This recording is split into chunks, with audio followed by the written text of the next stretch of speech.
दोस्तों नमस्कार। आज की भागदौड़ भरी जिंदगी में हम अक्सर दूसरों के लिए तो बहुत कुछ करते हैं, लेकिन खुद के लिए समय निकालना भूल जाते हैं। हम अपने परिवार, दोस्तों और समाज के लिए करुणा दिखाते हैं, लेकिन क्या हम खुद के प्रति उतने ही दयालु हैं? इस पॉडकास्ट में हम बात करेंगे एक ऐसी अवधारणा की जो बौद्ध दर्शन से निकली है और आज के समय में हमारे शारीरिक और मानसिक स्वास्थ्य के लिए बेहद जरूरी है। स्वयं के प्रति करुणा। क्या है यह स्वयं की करुणा और यह हमारी जिंदगी को कैसे बदल सकती है? आइए इस यात्रा को शुरू करते हैं। करुणा या कंपैशन बौद्ध दर्शन का एक मूल सिद्धांत है। यह सिर्फ दूसरों के दुख को समझना और उनकी मदद करना नहीं, बल्कि खुद के प्रति भी वही दया और समझ दिखाना है। आज जब हम तनाव, चिंता और बर्नआउट से जूझ रहे हैं, स्वयं के प्रति करुणा हमें एक नया दृष्टिकोण देती है। ये हमें सिखाती है कि अपनी कमियों को स्वीकार करें, अपनी गलतियों को माफ करें और खुद को वही प्यार दें जो हम दूसरों को देते हैं। लेकिन क्या यह इतना आसान है? चलिए इसकी गहराई में उतरते हैं। स्वयं के प्रति करुणा का मतलब है अपने आप को एक दोस्त की तरह देखना। सोचिए, अगर आपका कोई करीबी दोस्त गलती करता है या किसी मुश्किल दौर से गुजर रहा है, तो आप उसे क्या कहेंगे? शायद आप उसे सांत्वना देंगे, उसकी बात सुनेंगे और उसे बताएंगे कि सब ठीक हो जाएगा। लेकिन जब बात खुद की आती है तो हम अक्सर खुद को कोसने लगते हैं। मैंने यह क्यों किया? मैं इतना बेकार क्यों हूं? ये विचार हमारे दिमाग में घूमते रहते हैं। बौद्ध दर्शन कहता है कि यह आत्म आलोचना हमें और कमजोर करती है। इसके बजाय हमें खुद को समझने और सहानुभूति दिखाने की जरूरत है। आज के समय में स्वयं के प्रति करुणा की जरूरत पहले से कहीं ज्यादा है। 2025 में विश्व स्वास्थ्य संगठन के अनुसार दुनिया भर में 300 मिलियन से ज्यादा लोग डिप्रेशन और चिंता से जूझ रहे हैं। भारत में नेशनल मेंटल हेल्थ सर्वे 2019-20 के मुताबिक हर 7 में से एक व्यक्ति को किसी न किसी मानसिक स्वास्थ्य समस्या का सामना करना पड़ रहा है। Social media, work life balance की कमी और लगातार परफेक्शन की दौड़ ने हमें खुद से और दूर कर दिया है। स्वयं की करुणा हमें सिखाती है कि हम परफेक्ट होने की कोशिश छोड़ दें और अपने आप को वैसे ही स्वीकार करें जैसे हम हैं। तो स्वयं की करुणा को हम अपनी जिंदगी में कैसे ला सकते हैं? बौद्ध दर्शन में इसके लिए सचेतनता या माइंडफुलनेस एक महत्वपूर्ण कदम है। माइंडफुलनेस का मतलब है अपने विचारों और भावनाओं को बिना जजमेंट के देखना।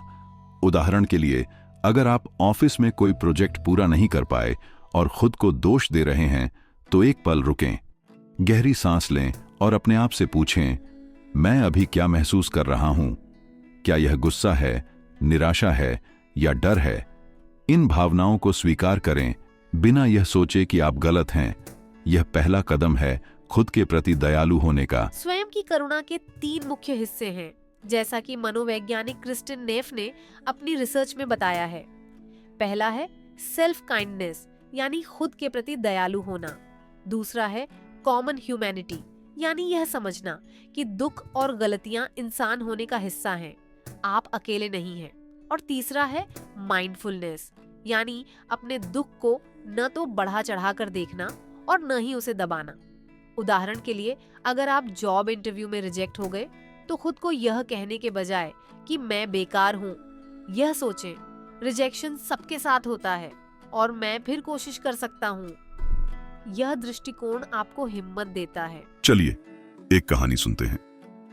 दिल्ली में रहने वाली रिया, जो एक सॉफ्टवेयर इंजीनियर है, हमेशा खुद को परफेक्शन के पैमाने पर तौलती थी।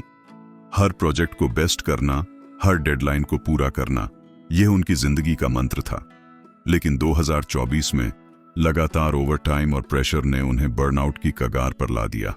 वह रात रात भर जागती, चिंता में डूबी रहती।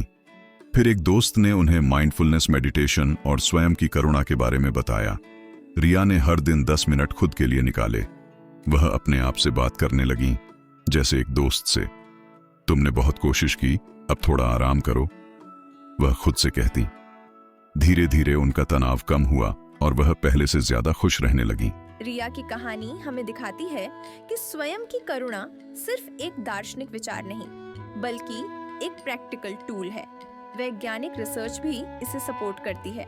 जर्नल ऑफ क्लिनिकल साइकोलॉजी में 2023 में प्रकाशित एक स्टडी के मुताबिक जो लोग स्वयं की करुणा का अभ्यास करते हैं उनमें तनाव, चिंता और डिप्रेशन के लक्षण 40% तक कम हो सकते हैं।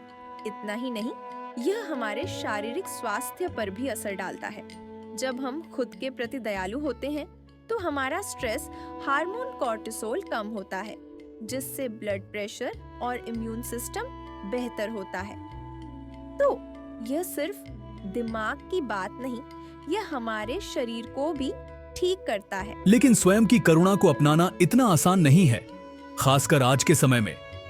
हमारी संस्कृति में खुद की तारीफ करना या अपनी कमियों को स्वीकार करना अक्सर स्वार्थीपन समझा जाता है। सोशल मीडिया पर हर कोई अपनी परफेक्ट जिंदगी दिखा रहा है। फिटनेस गोल्स, करियर की ऊंचाइयां या ट्रैवल की तस्वीरें।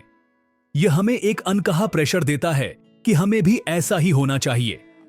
लेकिन बौद्ध दर्शन कहता है कि सच्ची करुणा तब शुरू होती है जब हम इन बाहरी पैमानों को छोड़कर अपने भीतर की सच्चाई को गले लगाते हैं। यह समझना कि हम इंसान हैं और इंसान होने का मतलब है गलतियां करना, दुख झेलना और फिर भी आगे बढ़ना। तो हम स्वयं की करुणा को अपनी रोजमर्रा की जिंदगी में कैसे शामिल कर सकते हैं? यह कोई जटिल प्रक्रिया नहीं है। छोटे छोटे कदमों से शुरू करें। उदाहरण के लिए, हर सुबह 5 मिनट माइंडफुलनेस मेडिटेशन करें। अपनी सांस पर ध्यान दें और अपने विचारों को बिना जजमेंट के देखें। अगर आप खुद को कोस रहे हैं तो रुकें और अपने आप से पूछें, अगर मेरा दोस्त इस स्थिति में होता तो मैं उससे क्या कहता? फिर वही बात खुद से कहें। एक और आसान तरीका है सेल्फ कंपैशन लेटर लिखना। अपने आप को एक चिट्ठी लिखें जिसमें आप अपनी किसी मुश्किल स्थिति के लिए खुद को सांत्वना दें। यह आपको अपनी भावनाओं को समझने में मदद करता है। स्वयं की करुणा का एक और पहलू है अपने शरीर के प्रति दयालु होना। आज की फिटनेस केंद्रित दुनिया में हम अक्सर अपने शरीर को एक मशीन की तरह देखते हैं जिसे हमेशा बेस्ट होना चाहिए, लेकिन बौद्ध दर्शन हमें सिखाता है कि हमारा शरीर भी करुणा का हकदार है। उदाहरण के लिए, अगर आप जिम में हर दिन 2 घंटे नहीं जा पा रहे तो खुद को दोष देने के बजाय कहें, मैंने आज कोशिश की और यह काफी है। पर्याप्त नींद लें, पौष्टिक खाना खाएं और अपने शरीर को आराम दें। आज के समय में जब हम वर्क फ्रॉम होम और हाइब्रिड वर्क कल्चर में जी रहे हैं, अपने शरीर को सुनना पहले से ज्यादा जरूरी है। स्वयं की करुणा का अभ्यास हमें न सिर्फ मानसिक और शारीरिक रूप से मजबूत करता है, बल्कि हमारे रिश्तों को भी बेहतर बनाता है। जब हम खुद के प्रति दयालु होते हैं, तो हम दूसरों के प्रति भी ज्यादा सहानुभूति दिखा पाते हैं। सोचिए, अगर आप खुद को हर गलती के लिए कोसते रहेंगे, तो आप दूसरों की गलतियों को कैसे माफ करेंगे? एक स्टडी में पाया गया कि जो लोग स्वयं की करुणा का अभ्यास करते हैं, उनके रिश्ते ज्यादा मजबूत और संतोषजनक होते हैं। यह एक चेन रिएक्शन है। जब आप अपने लिए अच्छे होते हैं, तो आप दुनिया के लिए भी अच्छे बनते हैं। चलिए एक और कहानी सुनते हैं। मुंबई के एक टीचर अजय कोविड-19 के बाद से अपनी जिंदगी में बदलाव महसूस कर रहे थे। स्कूल की ऑनलाइन क्लासेस, बच्चों की जिम्मेदारी और घर के काम ने उन्हें थका दिया था। वह हर दिन खुद को दोष देते कि वह एक अच्छे टीचर या पिता नहीं हैं। फिर उन्होंने एक माइंडफुलनेस वर्कशॉप ज्वाइन की, जहां उन्हें स्वयं की करुणा के बारे में पता चला। अजय ने हर दिन अपने लिए 15 मिनट निकालने शुरू किए। वह अपने बच्चों के साथ हंसते, खेलते और अपनी गलतियों को हल्के में लेने लगे। आज वह कहते हैं कि स्वयं की करुणा ने उन्हें न सिर्फ बेहतर इंसान बनाया, बल्कि एक बेहतर टीचर और पिता भी। अजय की कहानी हमें याद दिलाती है कि स्वयं की करुणा एक प्रक्रिया है, कोई एक दिन का काम नहीं। यह एक यात्रा है जिसमें हमें धीरे धीरे अपने आप को समझना और प्यार करना सीखना होता है। आज के समय में जब हम टेक्नोलॉजी, काम और सामाजिक दबावों के बीच जी रहे हैं, यह यात्रा और भी जरूरी हो जाती है। तो आज ही एक छोटा कदम उठाएं। अपने आप से कहें, मैं इंसान हूँ और मैं कोशिश कर रहा हूँ। यह काफी है। और अगर आप कभी हार मानने के कगार पर हों, तो याद रखें बौद्ध दर्शन का यह सूत्र: तुम्हारा सबसे बड़ा दोस्त और सबसे बड़ा शिक्षक तुम्हारा मन है।